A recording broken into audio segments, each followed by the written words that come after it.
은혜를 감사합니다. 이 시간에도 하나님의 말씀을 읽고 이 말씀 가운데 섰습니다. 성령 하나님, 우리의 마음을 열어주시고 또 우리의 귀를 열어주셔서 또 오늘 하나님께서 저에게 주시는 온전한 뜻이 무엇인지 깨닫게 하여 주옵시고, 우리가 말씀에 순종하며 또 말씀에 따라 살아갈 때에 하나님께서 주시는 그 승리함, 하나님께서 주시는 그 능력, 그 은혜를 맛보고 경험하는 저희들의 삶이 될 수 있도록 주여 인도하여 주시옵소서. 감사를 드립니다. 이 모든 말씀 살아계신 예수님의 이름으로 기도합니다. 아멘. 할렐루야. 하나님의 은혜가 우리 가운데 충만한 줄 믿습니다. 우리가 7월 달에는 기도하는 달로 우리가 함께 또 열심으로 또 힘내서 기도하고 있는 가운데 있습니다. 우리가 기도할 때 하나님의 임재를 경험하고 또 기도할 때 하나님께서 우리의 삶 가운데 놀라운 응답으로 우리에게 은혜를 베풀어 주실 줄로 믿습니다. 그래서 오늘 주신 말씀에도 여전히 우리가 이 한 달 기도에 관해서 하나님 말씀을 나누고 하나님의 은혜를 나누고자 합니다. 2007년도에 이 한국 교회에 가장 큰 위기가 찾아왔습니다. 우리가 잘 알고 있는 사건이었는데요. 한국 교회에서 선교의 그 문이 막힐 뻔한 큰 위기에 처했습니다. 지금으로부터 딱 한 12년 전인 것 같습니다. 2007년 7월 19일 아프가니스탄으로 선교를 떠났던 이들이 탈레반에 있는 이 무장 세력에 납치가 되는 사건이 일어났습니다. 아프가니스탄 내에 그 선교 지역으로 이동하던 그 선교팀 23명의 우리 한국 국민이었죠. 한국 교회는 이 일 때문에 전국이 발칵 뒤집어지고 또 이 일을 위해서 기도하는 그런 기도 운동이 일어나기 시작했습니다. 그러나 우리 42일이라는 이 긴 시간 동안에 21명의 사람이 풀려나게 되었고, 하지만 이 2명의 사람이 목숨을 잃게 되었습니다. 우리가 읽었던 이 사도행전 12장의 말씀에도 보면 마치 이와 비슷한 상황이 나오는 것을 보게 됩니다. 요한의 형제인 이 야고보가 이 헤롯이 잡아서 칼로 죽임을 당하는 그런 사건이 일어납니다. 야고보라고 하면 어떠한 인물입니까? 예수님의 제자죠. 베드로, 안드레, 야고보, 요한, 이 4명은 예수님의 거의 수제자라고 할 수 있는 그 제자였는데, 초대교회의 이 지도자로서 이 헤롯 왕이 이 야고보를 잡아서 이렇게 칼로 쳐 죽였던 사건이 나타났습니다. 그리고 이제는 베드로까지 잡혀서 옥에 갇히게 되었습니다. 교회에서 성도들이 어떠한 마음이 들었을까요? 야고보도 죽었는데 저 베드로도 잡혀서 죽지는 않을까, 이런 큰 위기감이 그들에게 있었을 것입니다. 헤롯이 왜 이처럼 기독교인들, 그리스도인들, 이 교회를 핍박하게 되었을까요? 오늘 본문의 1절에 있는 말씀에 보니까 그때에 하고 그 시기가 언제인지, 그때가 언제인지 성경은 자세히 기록하고 있습니다. 그때가 언제냐면 큰 흉년이 들 때를 말하고 있습니다. 11장 28절에 있는 말씀에 보니까 이렇게 이야기합니다. 그 중에 아가보라 하는 한 사람이 일어나 성령으로 말하되 천하에 큰 흉년이 들리라 하더니 글라디오 때에 그렇게 되니라. 하나님의 그 성령에 감동된 선지자가 큰 흉년이 일어나겠다 그렇게 예언했을 때에 정말로 그곳 가운데에, 그 땅 가운데 흉년이 들게 되었습니다. 지도자로서 백성들이 이 흉년으로 해서 힘들어하니까 이제 뭔가 건덕지가 있어야 되겠다는 거죠. 그래서 그 백성들의 그 밀란을 막기 위해 이 헤롯 왕은 이 기독교인들, 이 그리스도인들 때문에 지금 이렇게 큰 흉년이 들었다, 이렇게 이야기를 하며 그들을 핍박하기 시작한 것입니다. 그래서 교회의 지도자를 잡아서 이렇게 처형시키고, 그리고 이 베드로도 감옥에 가두게 만들었던 것을 보게 됩니다. 사도행전을 기록한 저자가 누구인가요? 누가죠. 누가가 이 사도행전을 기록하면서 오늘 본문이 주고 있는 이 사건, 그리고 이 큰 흉년, 이것을 이야기하는 그런 사건을 통해서 우리들에게 이야기하고 싶은 전달하고 싶은 메시지가 있습니다. 그것은 무엇이냐면 성령의 역사면, 성령께서 주시는 말씀이면 그것이 하나도 헛된 것이 없고 반드시 이 땅 가운데 이루어진다는 사실입니다.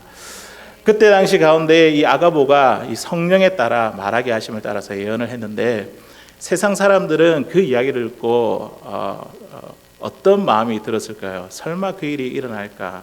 일어나지 않을 거야. 그런 일들이, 그런 마음들이 그 사람들에게 분명히 있었을 것입니다.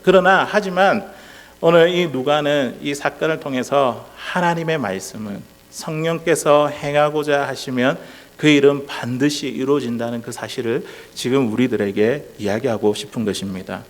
현실적으로는 불가능하게 보일지라도 우리 하나님께서 행하시고 역사하시면 이렇게 흉년도 들게 하시고, 그리고 그것에 풍년도 들게 하시는 그 하나님께서 이루시고 행하시는 역사인 줄로 믿습니다. 그래서 우리가 기도를 멈추지 말아야 하는 그 이유가 여기에 있습니다. 우리가 왜 기도해야 되냐면 하나님께서는 이 기도를 통해서 일하기 때문입니다. 그 기도를 통해서 하나님이 때로는 우리들에게 성령으로 말씀도 하시고, 또 흉년도 허락하시고 풍년도 허락하시고, 그 기도를 통해서 하나님의 역사를 이루기 때문에 우리는 기도를 멈추지 말고 끝까지 하나님 붙들고 기도해야 될 줄로 믿습니다.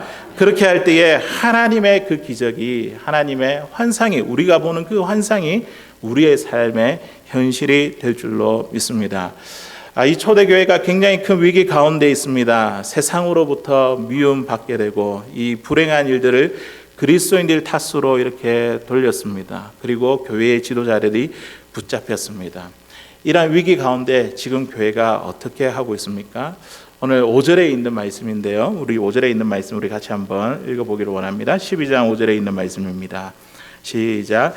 이에 베드로는 옥에 갇혔고 교회는 그를 위하여 간절히 하나님께 기도하더라. 아멘. 베드로가 옥에 갇히는 이 위기 가운데, 극박하고 어려운 상황 가운데 교회가 무엇을 했냐면 하나님께 기도를 드렸습니다. 그냥 기도를 드린 것이 아니라 간절하게, 그리고 누구를 위해서요? 그 잡힌 그를 위해서, 베드로를 위해서 기도한 그 말씀이 5절에 기록되어 있습니다. 간절이라는 이 기도는 어떠한 기도일까요? 그냥 하나님 들어주시면 들어주고 말면 말지, 이제 그런 마음의 태도가 아니겠죠. 열심으로 쉬지 않고 교회에 있는 여러 성도들이 모여가지고 함께 힘을 모아서 하나님께 마음을 쏟으며 그렇게 기도했던 것입니다. 그렇게 간절히 기도한 이 초대교회의 모습이 오늘날 우리가 당한 위기를 당한 이 교회들이, 또 위기를 당한 성도들이 하나님 앞에서 취해야 할 모습과 태도임을 믿습니다. 선교팀을 한번 보낸 이 교회를 한번 생각해 보십시오. 그 교회가 얼마나 어려운 가운데 처해 있었겠습니까? 만일 우리 교회가 선교팀을 이렇게 만들어서 이렇게 해외에 단기 선교를 나갔는데 이런 엄청난 일이 우리에게 벌어졌다고 한다면 정말 교회가 너무나 아프고 힘들 것입니다. 그런데요, 하나님께서는 그 일을 통해서, 그 위기를 통해서 교회들이 한 마음이 되게 만드시고, 성도들이 한 마음 되게 만드시고, 또 기도의 불씨를 일으키게 하여 주셔서 이 위기가 복음을 전하고 우리의 신앙이 성장하는 그 기회를 만드시더라고요. 아프가니스탄 이 피납 사건으로 인해서 세상의 교회를 향한 그 비난하는 소리가 너무나 거세졌습니다. 분명히 그 나라는 여행 금지국인데 왜 선교를 하러 가느냐부터 시작해서, 또 그 사람들을 풀어줘야 되니까 그 조건으로 돈을 지불해야 되니까 나라에 이 세금을 허비한다고, 그 모든 이야기들이 이 세상이 교회를 보는 이 부정적인 인식밖에 없었습니다. 그런데 그 위기 가운데 교회가 기도하기 시작했습니다. 그 교회뿐만 아니라 한국 교회가, 또 세계에 있는 그 소식을 들은 그리스도인들이 마음을 합하여 하나님께 기도하기 시작했습니다. 기도의 불씨가 붙어졌고 교회가 연합하게 되었고 더 깊은 신앙까지 나아가는 통로가 되었습니다. 사랑하는 성도 여러분, 우리도 교회 안에 이런 여러 가지 크고 작은 일들이 있습니다. 뭔가 이제 행사를 하고 만들고 또 교회가 이렇게 함께 하게 되면 이 일을 위해서 우리는 또 힘을 모으고 함께 기도해야 될 줄로 믿습니다. 이 일을 통해서 하나님께서는 우리에게 기도의 불씨를 허락해 주십니다. 교회 가운데에 여러 가지 일을 하려고 할 때마다 하나님께서 우리가 기도할 수 있도록 그 기도 자리를 보내어 주십니다. 예전 교회에서 멕시코 단기 선교 여행을 이렇게 1년에 한 4차례 분기마다 그렇게 가게 되었는데요. LA와 그 멕시코 국경 그까지가 거리가 그렇게 멀지는 않습니다. 한 2-3시간 하면 그 국경까지 닿을 수가 있습니다. 그래서 엔세나다나 아니면 조금 더 깊은 곳까지 이렇게 가게 되면 당일치기로 또 선교사님들 뵙고 위로할 수 있고 또 선교 지역을 방문하고 함께 또 봉사팀을 이루어서 봉사를 할 수도 있습니다. 저희들이 1년에 한 4번씩 그렇게 갔더랬었는데 그때에 뭔가 단기 선교라고 이렇게 이야기하면 뭔가 큰 일을 하는 사람 이런 느낌이 듭니다. 그런데요, 저희들이 준비하고 또 그곳 가운데 향하는데 그 발걸음이 우리가 사랑을 주러 간 것 같지만 오히려 그곳에서 하나님의 더 큰 사랑을 경험하고 돌아오게 됩니다. 이게 보면 참 하나님께서 일하시는 원리인 것 같습니다. 내가 시간을 드리고 내가 뭔가 하는 것 같은데 사실은 그 일에 동참하고 준비하고 내가 그 일을 할 때에 하나님께서 그 일을 통해서 우리에게 베풀어 주시는 은혜와 복이 더 크다는 사실입니다. 단기 선교를 떠나기 전에 이 현지인들 사역을 위해 봉사할 것들을 준비합니다. 기도로 준비하고 또 이렇게 머리를 깎는 미용팀들은 이 기구들을 사서 준비를 합니다.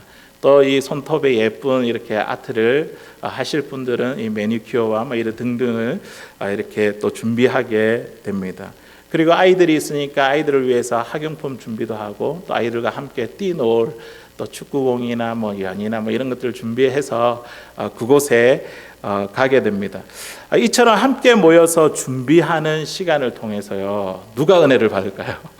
준비하는 사람들이 은혜를 받게 됩니다. 신앙이 더 크게 자라는 기회가 된다는 것입니다. 내가 시간을 내고 내가 물질을 내고 하나님께 뭔가 하는 것 같지만 오히려 하나님께서는 나를 위해서 일을 행하고 계시는 것을 우리는 경험하게 됩니다.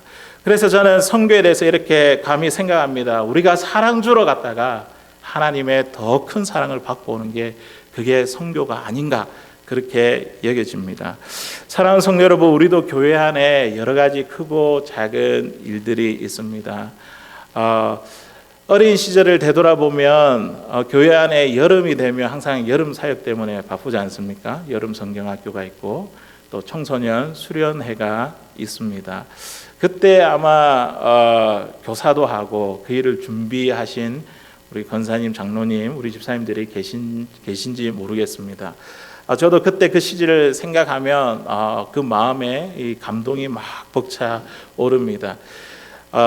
여름 성경학교와 그 수련회를 기억하면 제일 기억에 남는 게 강습회입니다. 강습회. 하기 전에 먼저 모여서 준비하는 것이죠.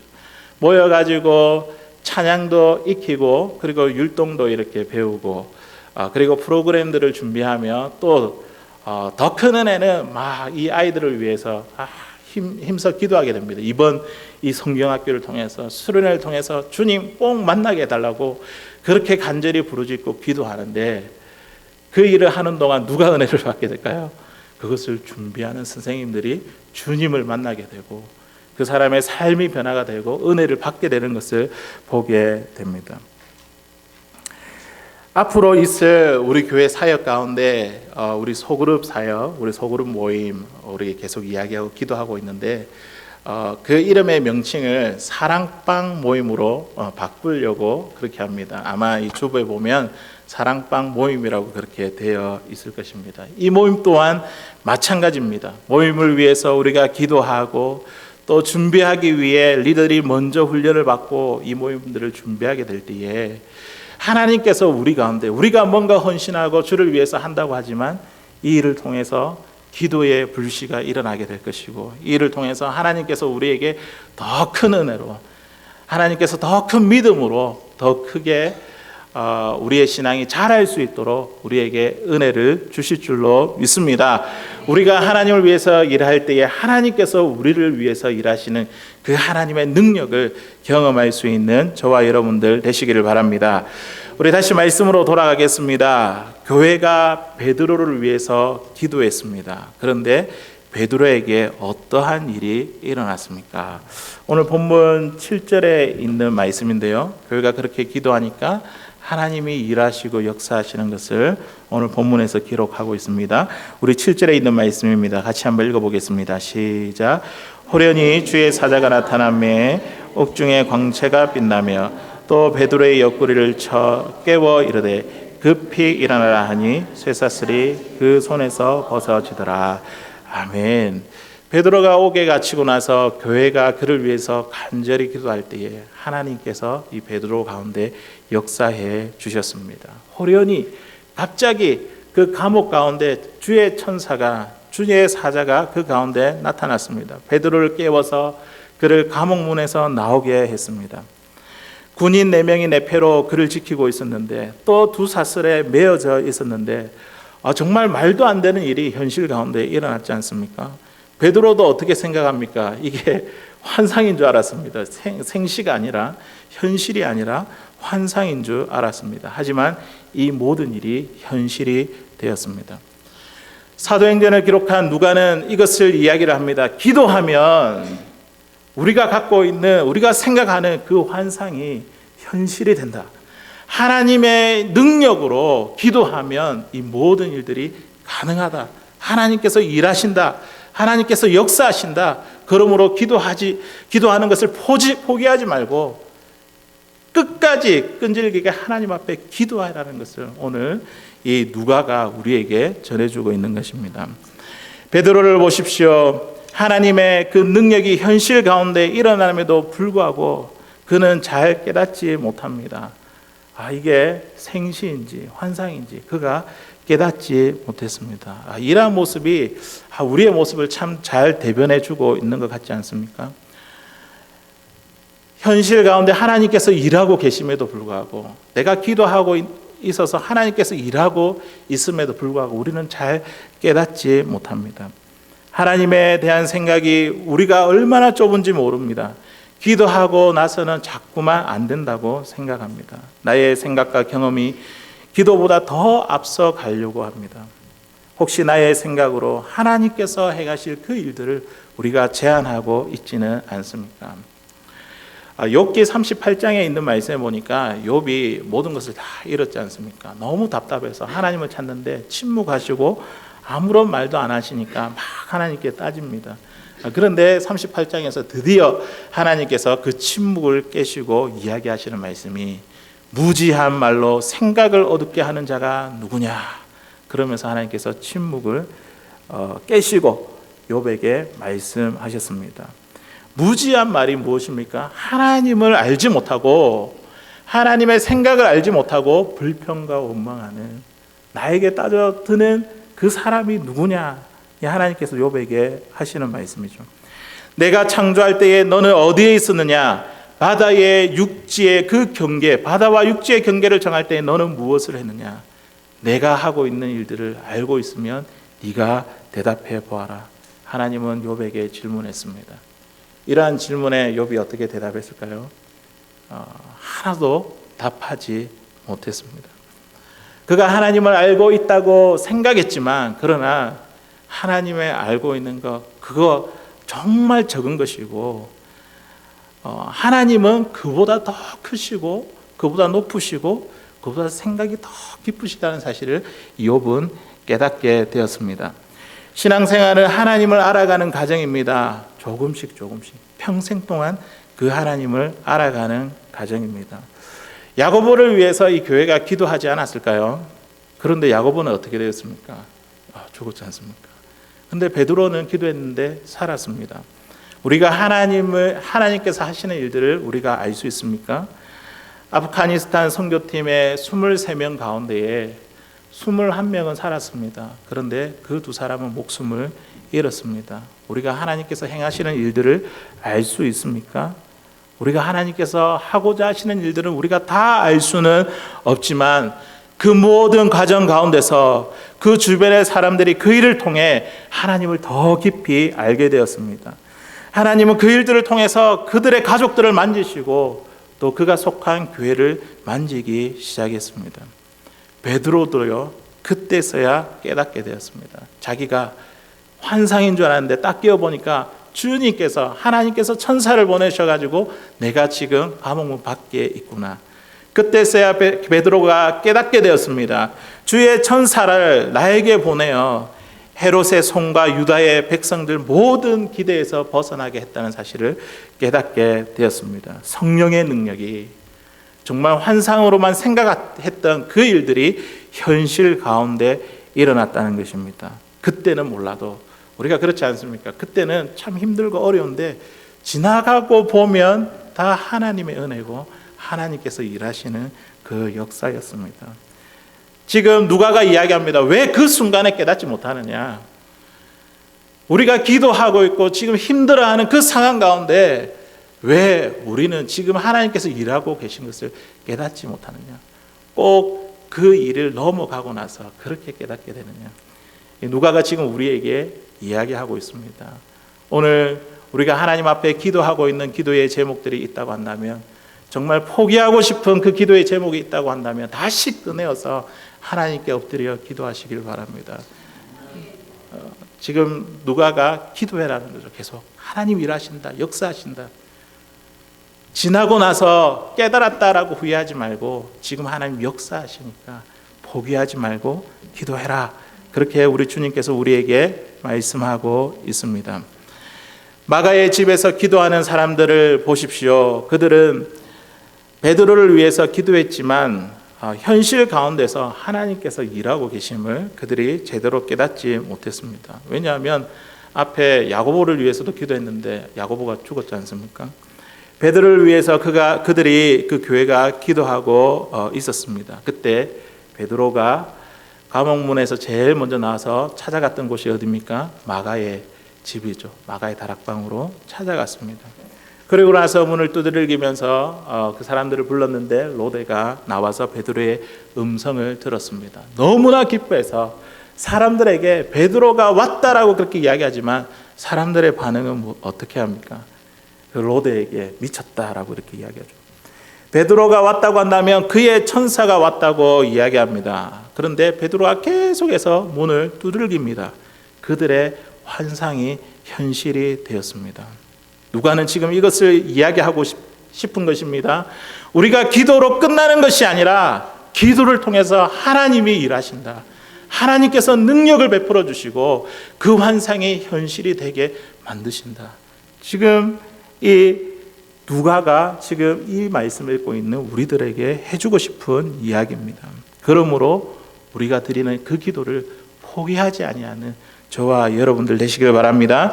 베드로가 살아났던 능력과 기적의 근본적인 원인은 기도입니다. 교회가 당한 위기 앞에 하나님 앞에 마음을 쏟고 간절히 기도하니까 하나님께서 그 기도를 들으시고 하나님의 능력으로 현실이 되게 하셨습니다. 그래서 우리는 기도를 멈추지 말아야 합니다. 최근에 제가 뉴스 기사를 보니까 미국의 이 한인 사회의 마약 중독이 굉장히 심각하다고 그렇게 전합니다. 2018년도에 한 해 동안 이 한인 중독증 회복센터에서 1년 동안 중독 상담을 했는데요. 그 결과가 이 마약 중독이 한 66%로 퍼센테이지가 가장 높았습니다. 그 다음으로는 도박, 음주, 게임 중독 이런 것들이 있었는데 그 순위 2위하고는 퍼센테이지가 그는 10%도 되지 않기 때문에 압도적으로 이 마약 중독이 너무나 심각하다는 사실을 알려주었습니다. 우리 주변에도 보면 자녀들이 이 마약 때문에 굉장히 어려움을 당하시는 분들이 있습니다. 제 주변에도 참 이것을 가지고 오랫동안 참 기도하셨던 분이 계셨는데 이 아이가 많이 좋아졌다가 또 최근에 이 약을 손댔다는 그런 소식을 듣게 되었습니다.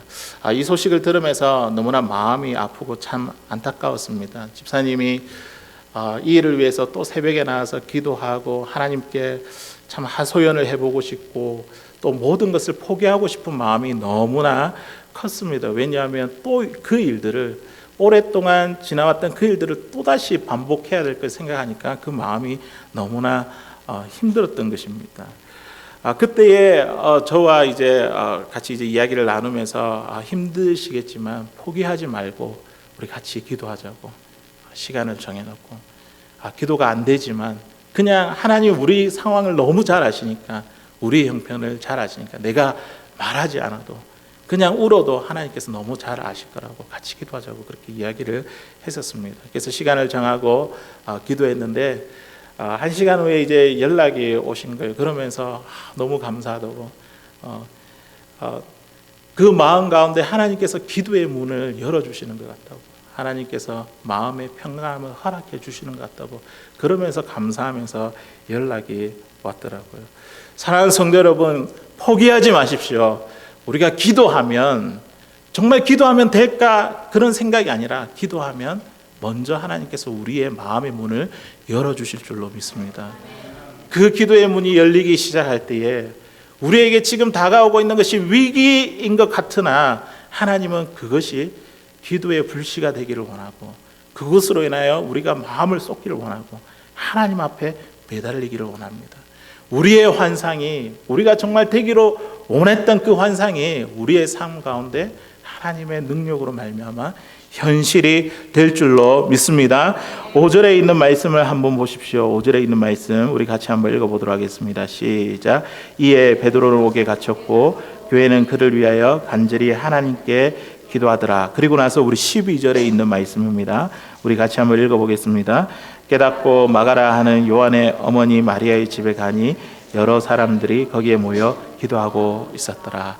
베드로가 올 때까지 교회에서는 뭐 하고 있었다고요?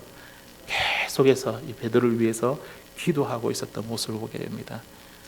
기도하니까 하나님이 일하시고 그 환상이 현실이 되는 것을 지금 이 누가가 기록하고 있습니다. 우리가 기도를 멈추지 말고 우리 안에 포기했던 기도 제목이 있다고 한다면 우리 그거 다시 꺼내가지고 하나님 역사해 주시고 하나님 일해 주십시오. 하나님께서 이 일을 통해서 하나님의 능력을 경험하기를 원합니다.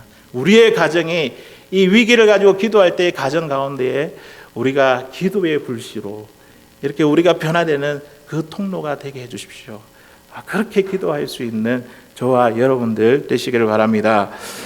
우리 사랑방 모임을 이제 시작하게 될 텐데요. 이게 너무 어려운 자리가 아닙니다. 우리 그냥 성경 공부하는 자리가 아니고요. 우리가 식사하면서 편하게 이야기하는 자리입니다.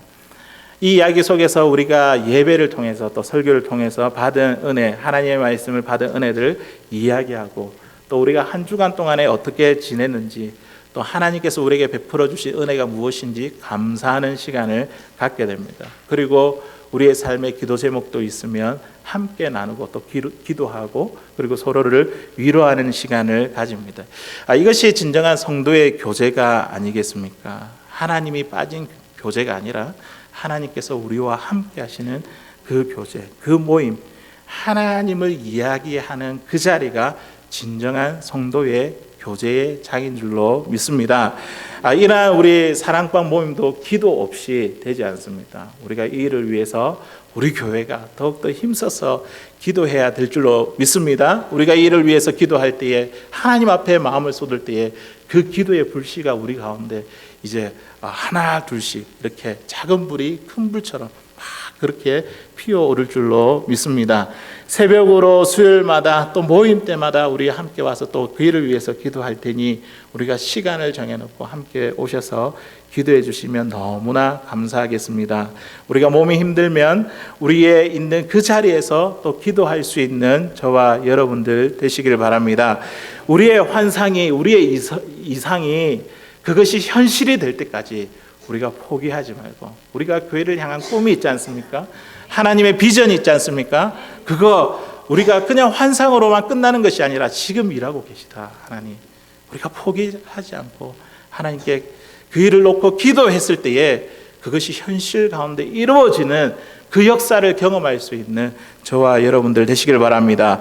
멈추지 않는 기도로 하나님의 능력과 그 역사를 경험하는 저희 모두가 다 되시기를 주의 이름으로 간절히 축원합니다. 우리 같이 찬양하겠습니다. 주신 말씀을